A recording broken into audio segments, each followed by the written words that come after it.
Legend अदाकार दिलीप कुमार जिन्हें tragedy king का खिताब भी दिया गया है, इतवार को 94 वर्ष के हो गए।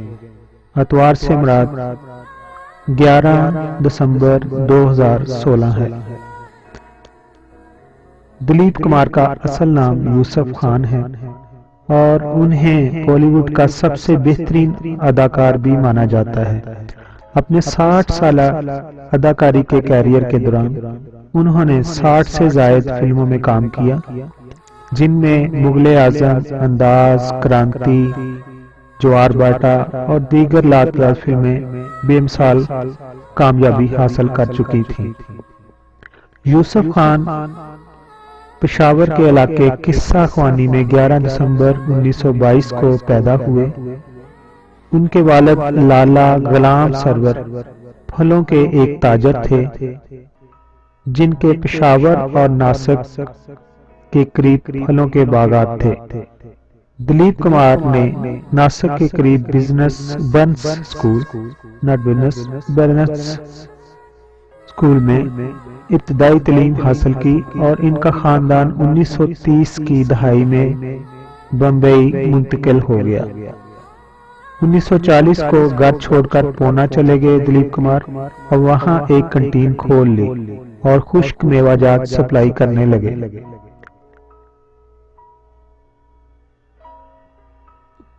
1943 में दिलीप कुमार की मुलाकात बम्बई टॉकीज के मालिक कान देविका रानी और उनके शोहर हमाशो रानी से हुई, जिन्होंने इन्हें अपनी फिल्म के मरकजी किरदार के लिए कास्ट कर लिया। ये फिल्म 1944 में ज्वार भाटा के नाम से शुरू हुई, जो इनका बॉलीवुड में डेब्यू साबित हुआ। इसी जमाने में हिंदी जुबान के मुसन्नफ भगवती चरण वर्मा ने यूसुफ खान को दिलीप कुमार का स्क्रीन नाम दिया।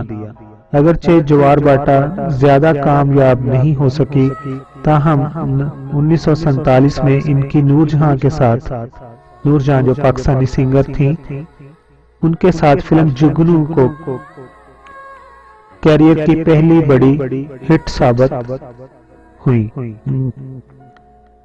जिसके साथ ही 1948 में इनकी शहीद फिल्म लोगों के दिलों में जगह बना गई।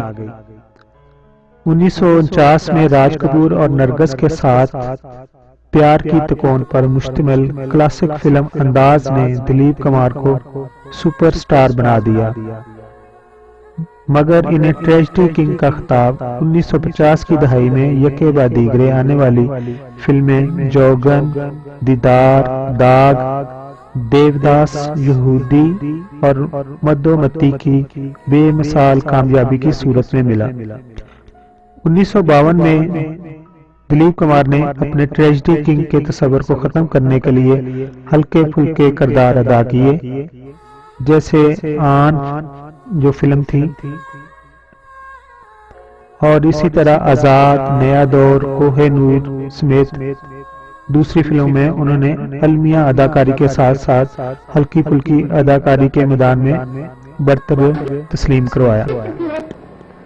1960 में दिलीप कुमार के आसिफ की इंतहाई बड़े बजट की तारीखी फिल्म मुगल-ए-आजम में शहजादा सलीम के किरदार में नजर आए, जो 2008 तक बॉलीवुड में सबसे ज्यादा बिजनेस करने वाली दूसरी बड़ी फिल्म थी। 1961 में दिलीप कुमार ने अपने सरमाए से फिल्म गंगा जमुना बनाई, जिसमें मरकजी किरदार उन्होंने खुद अदा किया, जबकि उनके भाई नासिर खान भी इसमें शामिल थे।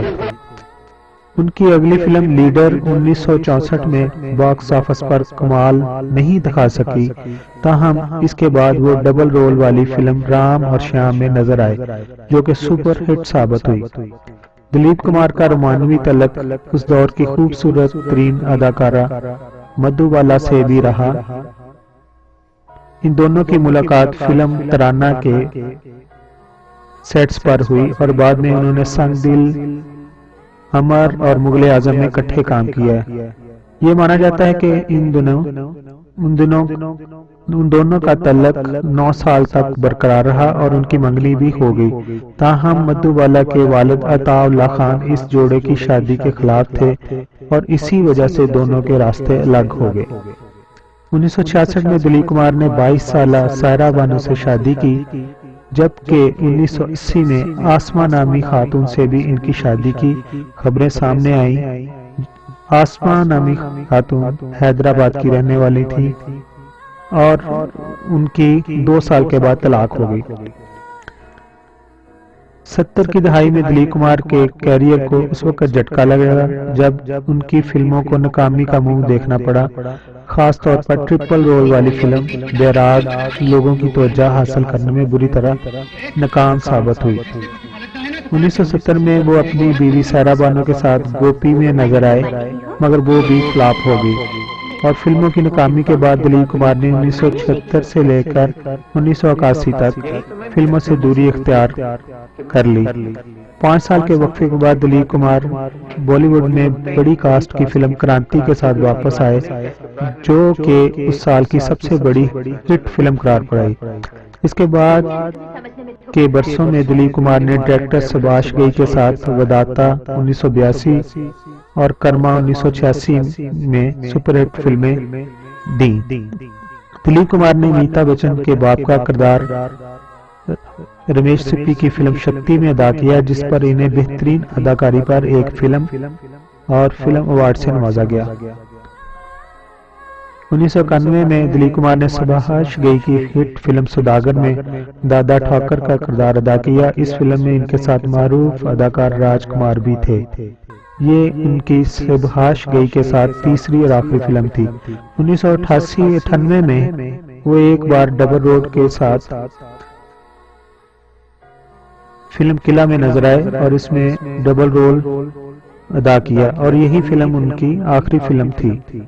2004 से 2008 में इनकी फिल्में मुगले आजम और नया दौर ब्लैक एंड व्हाइट से रंगीन करके रिलीज की गई। बहुत कम अफराद को मालूम है कि दिलीप कुमार सबसे ज्यादा तादाद में अवार्ड्स जीतने वाले इंडियन अदाकार हैं और इनका नाम गिनीज वर्ल्ड रिकॉर्ड ऑफ का एजाज भी अपने नाम कर चुके हैं। गुज़िश्ता दिनों तबीयत अलील होने के बाद काफी अरसा अस्पताल में गुजार चुके हैं, ताहम अब इनकी हालत पहले से कुछ बेहतर बताई जाती है और हमारी दुआ है कि अल्लाह ताला उनको तंदुरुस्त रखे